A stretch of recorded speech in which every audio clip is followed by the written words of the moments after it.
Buongiorno, Italia. May pasyente po ako galing Milan. Si Mark Steven. Mark, ano nga bang istorya mo dati? O ano ba yung history mo bago ako umuwi? Nalala ko noong 2020, di ba? 1 week bago ako mag-flight papunta na dito sa Pilipinas. Authorization po yung Na-authorization tayo. Ano nga bang nararamdaman mo dati, Bunso? sobrang sakit po ng likod. Aha. Tapos namamaga po yung tapos hindi po maramdaman masyadong bitin. Dito sa binti mo. Hindi, naka-authorization tayo, no? Hindi, naka-authorization, yan, flight na ako noon, di ba? Ngayon lang kami magkita uli after 3 years. Oo. Ngayon nagbakasyon siya. Nandito siya ngayon. Taga Alaminos, Laguna, no? Ayan, pati yung kanyang lola nandito po.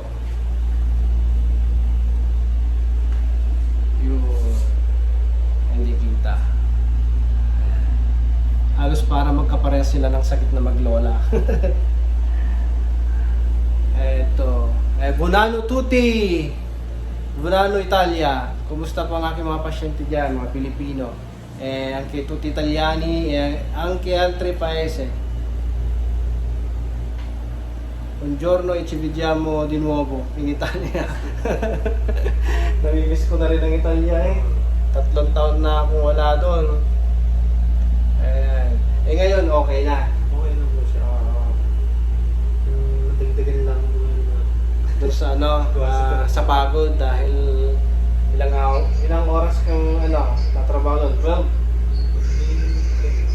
Mga ano po, 10, 11. 10, 11. Sipag ng batang to ha. Biro nyo, mga ibang bata doon, palakwalakwat siya lang. Nasa duo mo lang. Siya, 18 years old pa lang pagkatapos niyang gumraduate ng culinary. Pero, nagtrabaho na siya. Nasa sikat siyang sushi restaurant. Namimiss ko ng sushi ng Italia. Kasi doon, kaysa dito eh. Kaya nga eh. Dito, bibihira. Wala pa akong nahanap dito sushi. Yung talagang fresh. Wala pa.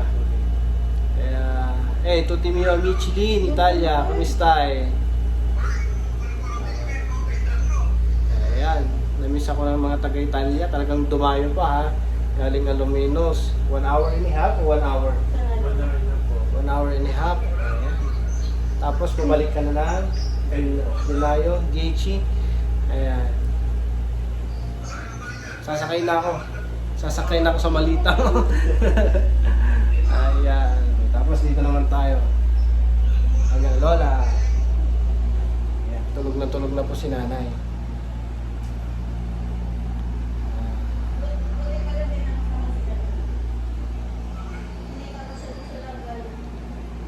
Okay po.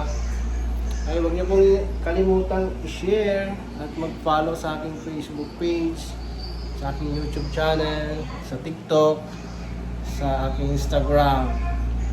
Search lang po ninyo Dr. Jefferson Aceves. Allora, va bene. E volano tutti.